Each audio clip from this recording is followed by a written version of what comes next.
السلام علیکم. رفا 102.2 کے پلیٹ فارم سے آج جو میں پروگرام لے کے آئی ہوں اس کا نام ہے آرٹ گیلری, اور آج ہم اس پروگرام میں جن آرٹسٹ سے بات کریں گے وہ ماشاءاللہ پاکستان کے کافی ریناؤنڈ آرٹسٹ ہیں, جن کا نام ہے نعمان زیدی, جو کہ NCA لاہور سے گریجویٹ ہوئے ہیں. ادھر سے انہوں نے اسٹڈیز کی ہیں اور ماشاءاللہ بہت اچھے اسکیچنگ کرتے ہیں, پینٹر ہیں اور کیلیگرافی بھی کرتے ہیں. تو آج ہم ان سے بہت سی گفتگو کریں گے کیلیگرافی کے اوپر, اور امید کرتی ہوں کہ آپ کو بھی بہت کچھ سیکھنے کو ملے گا اور مجھے بھی. تو السلام علیکم نعمان زیدی, کیسے ہیں آپ؟ الحمدللہ. تو جیسے کہ ابھی ہم بات کر رہے تھے کیلیگرافی پہ, تو آپ سب سے پہلے تو اپنی تعریف بیان کیجئے کہ کیا آپ کو بائی برتھ اس چیز کا شوق تھا کہ آپ فائن آرٹس میں آئیں اور کیلیگرافی کریں, یا پینٹنگ وغیرہ کی سائڈ پہ, یا آپ بڑے ہو کے آپ کا انٹرسٹ اس طرف ڈیولپ ہوا ہے؟ سب سے پہلے تو میں آپ کا شکریہ ادا کرتا ہوں اور رفا FM 102 کا شکریہ ادا کرتا ہوں کہ آپ نے مجھے اپنے پروگرام میں انوائٹ کیا ہے. اور سب سے پہلا سوال ہی آپ نے بہت مشکل مجھ سے پوچھ لیا ہے. بیسیکلی مجھے تو شوق نہیں تھا کیلیگرافی سیکھنے کا یا آرٹ کا شوق نہیں تھا. میری زندگی میں ایک واقعہ ہے جس کی وجہ سے مجھے موٹیویشن ملی ہے, اور اس واقعے کی وجہ سے متاثر ہوں, اور پھر اس وجہ سے میں آرٹ کی طرف آیا ہوں. میرے ایک ٹیچر ہیں ندیم اختر صاحب, جو ڈنمارک میں ہوتے ہیں. تو وہ میرے ایک بڑے ہی اچھے ایک ٹیچر تھے, اور جب وہ ڈنمارک چلے گئے تو ان کے لیے میں نے ایک تحفہ بھیجنا تھا, ڈائری.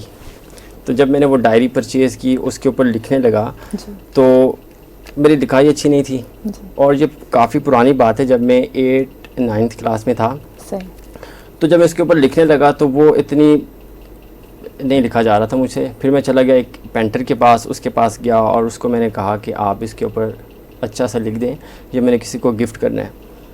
تو اب انہوں نے کیا کیا, انہوں نے کہا کہ یہ جی کاتب کا کام ہے, آپ کسی کاتب کے پاس جائیں, کسی رائٹر کے پاس جائیں, وہ آپ کو اچھا سا لکھ کے دے گا. پھر میں دوسری گیلری میں چلا گیا, سیم ان کا بھی یہی آنسر تھا.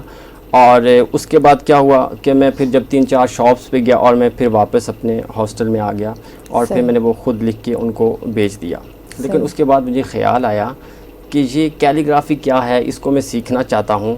اور پھر میں 2 سال میں نے اسٹرگل کی, اور ایک طویل اسٹرگل کے بعد مجھے ایک ٹیچر ملے جن سے میں نے پراپر کیلیگرافی سیکھی. اور کیلیگرافی سیکھنے کے بعد پینٹنگ بھی میں نے وہاں پر سٹارٹ کی, اور پھر اس کے بعد پھر میں NCA میں آیا, اور NCA سے پھر میں نے گریجویشن کی, اور پھر ایک سلسلہ چلتا رہا. اور پھر ایگزیبیشنز کیے سیکھنے کے بعد, 35-40 کے راؤنڈ اباؤٹ میں نے ایگزیبیشنز کی ہیں پاکستان میں.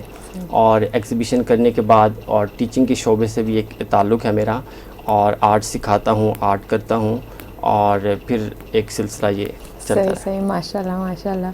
تو آپ نے تو کافی ایڈلٹ ایج میں آ کے سیکھنا سٹارٹ کیا, مطلب اس کے آرٹ کے لیے کسی ایج کا اسپیسیفک ہونا ضروری نہیں ہے, آپ کسی بھی ایج میں اگر آپ کو انٹرسٹ ڈیولپ ہوا ہے تو آپ کر سکتے ہیں. بالکل ایسے, کیونکہ اب دیکھیے جیسے آپ نے 9th یا 8th میں اسٹارٹ کیا تو بیس تو آپ کی اسی ٹائم بننا اسٹارٹ ہوئی ہے, لیکن آج ماشاءاللہ آپ ایک ریناؤنڈ آرٹسٹ ہیں.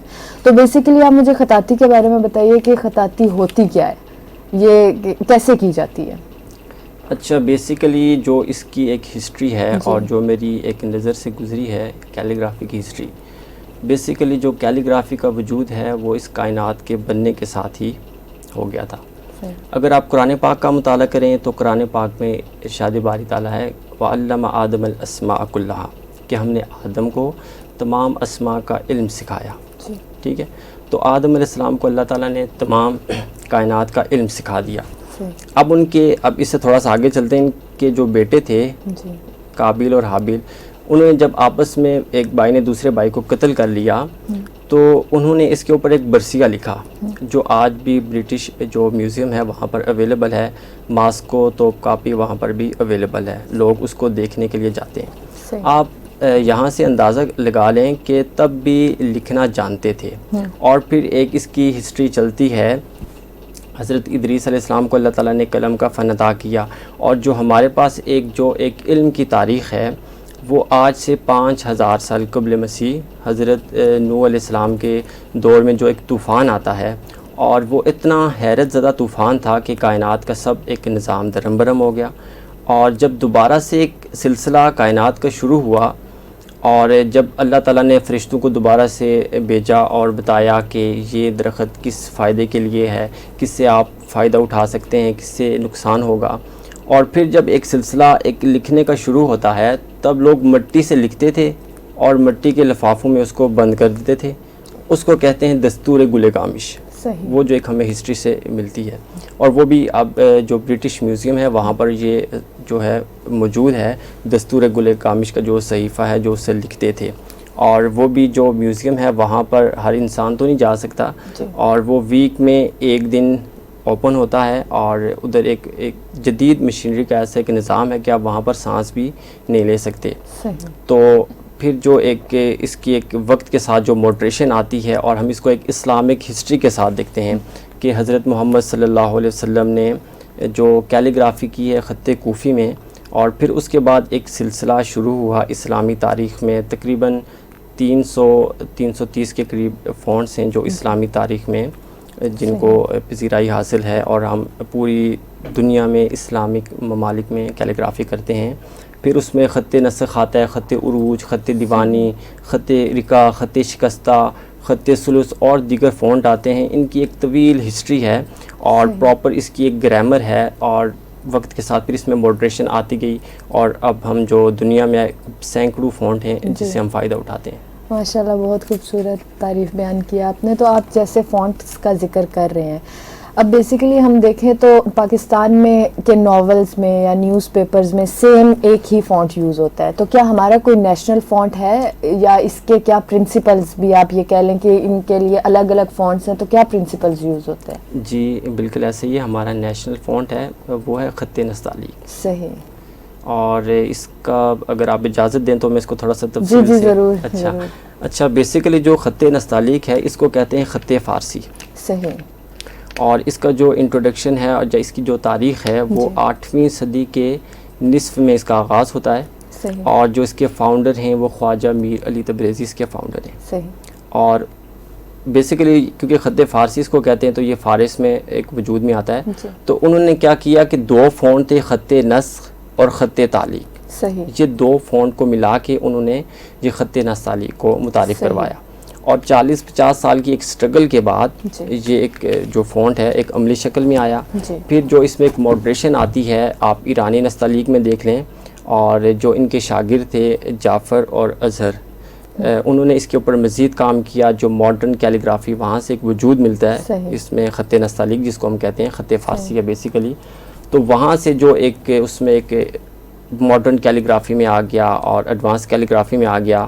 اور اگر آپ ایرانی کیلیگرافی کو دیکھیں تو اس میں جو ایک شد مد اور الفاظ کے اوپر الفاظ ہوتے ہیں تو ایک وہاں سے یہ ہمیں اس کا ایک تعارف ملتا ہے. تو بیسیکلی جو خط نستعلیق کی تاریخ ہے یہ ایک ہے.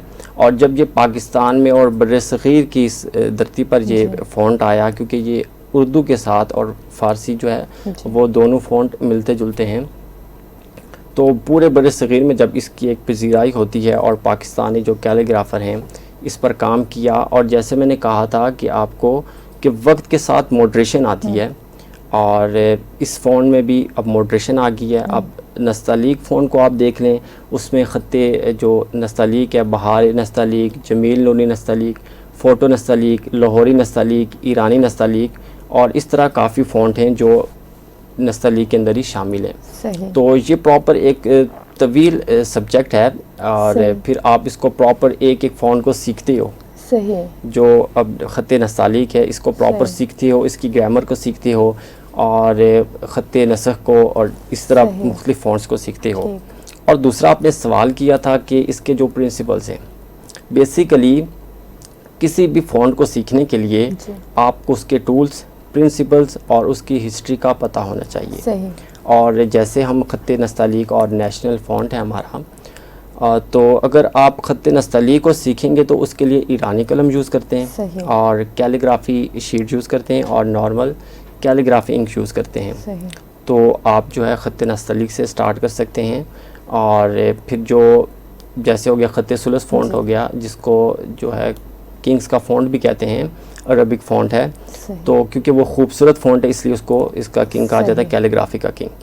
تو اس کے جو ٹولز ہیں وہ تھوڑے سے مختلف ہیں. اس کے لیے آپ بمبو قلم یوز کرتے ہیں، ٹھیک ہے.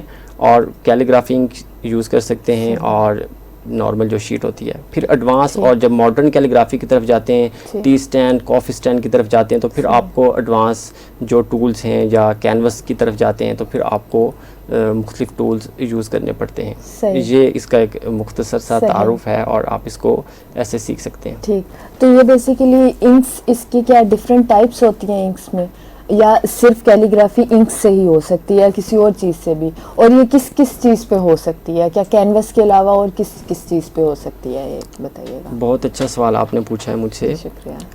کہ جب آپ کیلیگرافی سمپل کیلیگرافی کرتے ہیں جی, پھر تو آپ کیلیگرافی شیٹ کا ہی استعمال کرتے ہیں. صحیح.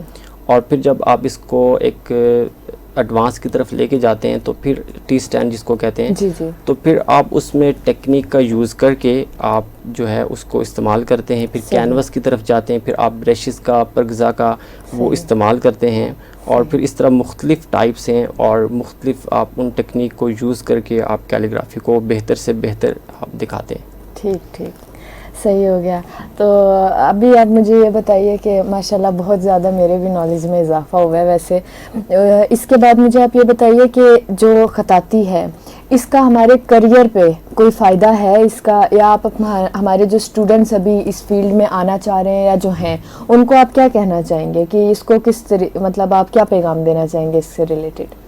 بیسیکلی یہ تو کیلیگرافی ہر ایک اسٹوڈنٹ کی ضرورت ہے, اور ہر شعبہ زندگی کے ساتھ جن کا تعلق ہے ان کا کیلیگرافی کے ساتھ ایک جو ہے وہ ایک تعلق ہے, ہمیشہ سے تعلق ہے اور ہمیشہ تعلق رہے گا. تو میں جہاں تک اس کو دیکھتا ہوں, اور جو ایک علم حاصل کرنے کے طریقے اس کو کہہ سکتے ہیں آپ کہ علم حاصل کرنے کے جو طریقے ہیں, تاکہ میں ایک تمہید باندھوں اور آپ کو اپنی بات سمجھا سکوں. بیسیکلی جو علم حاصل کرنے کے طریقے ہیں اس میں ہے کہ ایک آپ دیکھ کر علم حاصل کرتے ہیں, بلکہ آپ اس کا اگر پہلا درجہ دیکھ لیں تو آپ پڑھ کر علم کو حاصل کرتے ہیں. جیسے آپ کتابیں پڑھتے ہیں, ناول پڑھتے ہیں, نیوز پیپر پڑھتے ہیں, اور کوئی بھی ایسی چیز جو آپ دیکھ کے نالج حاصل کرتے ہیں وہ علم کا پہلا درجہ ہے جو آپ دیکھ کر علم حاصل کرتے ہیں. اور پھر علم کا دوسرا درجہ آتا ہے کہ آپ سن کر علم حاصل کرتے ہیں. جیسے آپ مجھے سن رہی ہیں, کسی کی اسپیچ سنتی ہیں اور کوئی اچھی بات سنتی ہیں تو یہ علم کا دوسرا درجہ ہے. پھر آ جاتا ہے دیکھ کر علم حاصل کرنا. جب آپ کسی کے اچھے آرٹ کو دیکھتے ہیں, کسی سے موٹیویٹ ہوتے ہیں اور کسی کے اچھے کام کو دیکھ کے اور آپ اس سے کیا کرتے ہیں, سیکھتے ہیں, یہ علم کا تیسرا درجہ ہے. اور جیسے آپ نے کیلیگرافی کی بات کی تھی, یہ علم کا چوتھا درجہ ہے کہ آپ لکھ کر علم حاصل کرتے ہیں. صحیح. جیسے آپ رائٹر ہیں, خطاط ہیں, اور وہ لکھ کر اس سے علم کرتے ہیں, کنورٹ کرتے ہیں, پہنچاتے ہیں, دوسروں تک پہنچاتے ہیں, یہ علم کا چوتھا درجہ ہے. اور اگر ان چاروں کا آپ مطالعہ کریں تو جو سب سے پیچیدہ ہے وہ ہے لکھ کر علم حاصل کرنا. اور یہ ہماری سوسائٹی میں بھی ایک المیہ ہے, اور اگر ہم دیکھتے ہیں کسی کی اچھی رائٹنگ کو تو ہم کہتے ہیں کہ اس کی پرسنالٹی بہت اچھی ہے, یہ بہت ایک قابل انسان ہے. تو بیسیکلی کیلیگرافی کا جو وہ آپ کی پرسنالٹی میں چینج لاتا ہے, اور اس سے جو ہے کہ آپ ایک اچھے انسان دوسروں کو نظر آتے ہیں, اور ہمیشہ سے یہ ایک آپ کا ایک تعلق اس کے ساتھ رہتا ہے. اور جہاں تک میں دیکھتا ہوں کہ ہمارا جو ایجوکیشن سسٹم ہے اس کی وجہ سے ہم تھوڑا سا اس سے دور ہیں, اور جو ہمارے ناظرین ہیں ان سے بھی میں یہی کہوں گا کہ آپ پراپر کیلیگرافی کو سیکھیں, اور جو ان کے انسٹیٹیوٹ ہیں, گیلریز ہیں, آپ وہاں پر کیلیگرافی کو پراپر سیکھیں اور آپ سیکھ سکتے ہیں. جیسے میں نے شروع میں بتایا تھا کہ میں نے خود ایک میٹرک اور 8 کے میٹرک میں تھا, اور تب میں نے سٹارٹ کیا, اور میں سیکھ سکتا ہوں تو آپ لوگ بھی سیکھ سکتے ہیں. تو یہی تھا. بہت شکریہ. تو ایک آخری سوال میں کرنا چاہوں گی کہ اس میں رائٹنگ میں تو امپروومنٹ آتا ہوگا, تو یہ ویسے آسان ہوتی ہے یا مطلب تھوڑا ٹف ہے, مطلب اس کو کرنا تھوڑا مشکل ہے یا آسان ہے؟ کیونکہ رائٹ تو ہر کوئی کرتا ہے, لیکن اس کے ظاہر ہے ٹولز ہیں, پینز ہیں, انکس ہیں, ان کے ساتھ ان کو ہینڈل کرنا, ان کو مینیج کرنا, تو یہ کیا آسان ہے, آسانی سے بندہ کر لیتا ہے یا تھوڑا مشکل پروسیس ہے اس کا؟ اچھا, کوئی بھی کام اتنا آسان تو نہیں ہوتا, آپ اس پر تھوڑی محنت کرتے ہیں, اور جتنی محنت کریں گے تو اس کا آپ کو صلہ ملتا ہے. بالکل. تو کیلیگرافی سیکھنے کے لیے جیسے میں نے مختلف فونٹس کا آپ کے ساتھ ذکر کیا ہے, آپ ایک فونٹ کو لے لیں, جیسے خط نستعلیق ہے, آپ پراپر اس کی گرامر کو سیکھتے ہیں. ٹھیک ہے, اس میں پراپر کت ہوتے ہیں کہ ایک لفظ کتنے کت کا ہے. ٹھیک ہے, کمپلیٹ آپ اس گرامر کو سیکھتے ہیں, پھر آپ جو دو الفاظ ہیں, پیراگراف ہے, اس کی طرف آتے ہیں. ایسا نہیں ہوتا کہ کوئی بھی آرٹسٹ اپنی مرضی سے لکھنا شروع کر دیتا ہے.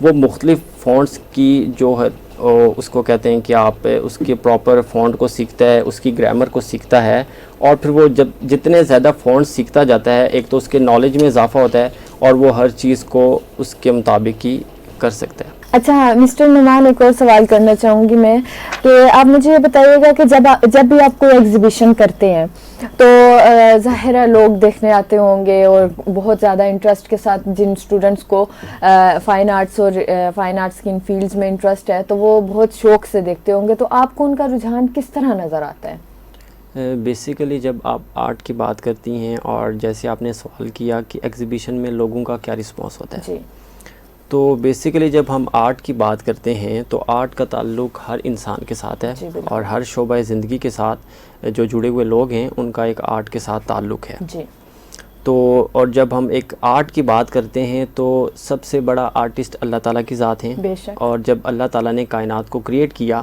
تو سب سے پہلے کائنات میں کلرز کا ایک وجود لایا, جی بالکل, اور جب مختلف کلرز ہیں, انسان کو دیکھنے کے بعد یہ پتہ لگا کہ اس کائنات کا کریٹر موجود ہے, یعنی اللہ تعالیٰ کی ذات جی, موجود ہیں. تو ان کلرز کا جو ایک تعلق ہے انسان کے ساتھ, اس کائنات کے بننے کے ساتھ ہی ایک انسان کا تعلق ہے. اور جب میں ایگزیبیشن میں جاتا ہوں تو لوگوں کا بہت ہی اچھا رسپانس آتا ہے, کیونکہ وہاں پر تو آرٹسٹ نہیں ہوتے, ہر شعبہ زندگی کے ساتھ جو تعلق رکھنے والے لوگ ہیں وہ اس میں پارٹیسپیٹ کرتے ہیں, اس کو دیکھتے ہیں, اپریشیٹ کرتے ہیں مجھے. اور اگر آپ میڈیکل سائنس میں دیکھیں تو اب میڈیکل سائنس بھی اس نتیجے پر آ گئی ہے, اور وہ کلر تھیراپی کرواتی ہے اپنے پیشنٹ کو. جی, ٹھیک ہے, اور یہ ایک بیسک, اور اس میں ایک سبجیکٹ آتا ہے, میں یہ بھی آپ کو بتاتا چلوں کہ جو آرٹ ہے اس میں اور کلرز کی تھیوری میں کلر آف سائیکالوجی ہے, جی, اور اس کا کیونکہ انسان کی سائیکالوجی کے ساتھ بڑا تعلق ہے. جی, اس میں جو اگر آپ ہسٹریکل پینٹنگ بناتے ہیں, اگر آپ کنسیپشول آرٹ بناتے ہیں, آپ ہیپینس کے اوپر پینٹنگ بناتے ہیں, جی, سیڈنس پینٹنگ بناتے ہیں, تو آپ کو انہی کلر کا استعمال کرنا پڑتا ہے. جی بالکل, تو مطلب ہر جو پینٹنگ ہے اس کا مطلب وہی کلرز آپ کو یوز کرنے پڑتے ہیں. اور کیونکہ جب ہم اس ایگزیبیشن میں جب اس کو ڈسپلے کرتے ہیں پینٹنگز کو, تو آٹومیٹکلی دیکھیں آپ کو کوئی کلر اچھا لگتا ہوگا, جی, جب آپ اس کو دیکھتی ہیں تو آٹومیٹکلی آپ کو ایک خوشی بالکل, ملتی ہے. بالکل, آپ کو کوئی کہتا نہیں ہے خوشی, اور ایک آپ کو کوئی خوش کرتا ہے تو آپ خوش جی, ہوتی ہیں. دیکھیں دونوں خوشی میں کتنا فرق ہے. جی بالکل, تو جب وہ ایگزیبیشن میں آتے تو ان کو ایک آٹومیٹکلی خوشی ایک ملتی ہے جب وہ اپنے پسندیدہ کلر دیکھتے ہیں, صحیح, کیونکہ یہ اللہ تعالیٰ کی تخلیق ہے. جی بالکل, بیسیکلی تو سب بھی چیزیں اللہ تعالیٰ نے کریٹ کی ہیں, لیکن سب سے پہلی چیز ہے کہ جب کلرز کا وجود ہے وہ اللہ تعالیٰ نے کریٹ کیا.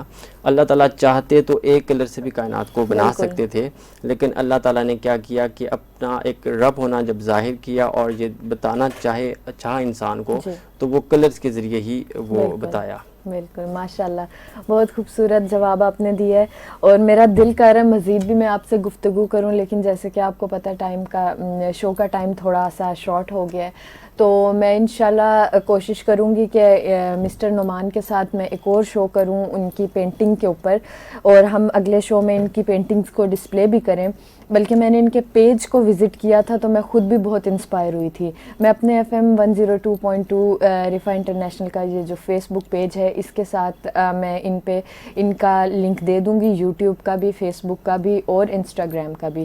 تو میں سب کو یہی کہوں گی کہ کائنڈلی جا کے ضرور وزٹ کیجئے گا. بہت ہی خوبصورت کیلیگرافی, پینٹنگ اور اسکیچنگ یہ سکھاتے بھی ہیں اور کرتے بھی ہیں. تو اگر کسی کو انٹرسٹ ہو, بہت سے اسٹوڈنٹس کا آج کل بلکہ رجحان فائن آرٹس کی طرف ہو رہا ہے, تو ان سے ضرور رابطہ کیجیے گا. تو اپنی میزبان کو دیجیے اجازت, منیزہ راجپوت کو اور واجد انجینئر واجد کو. ملتے ہیں اگلے پروگرام میں انشاءاللہ. خدا حافظ.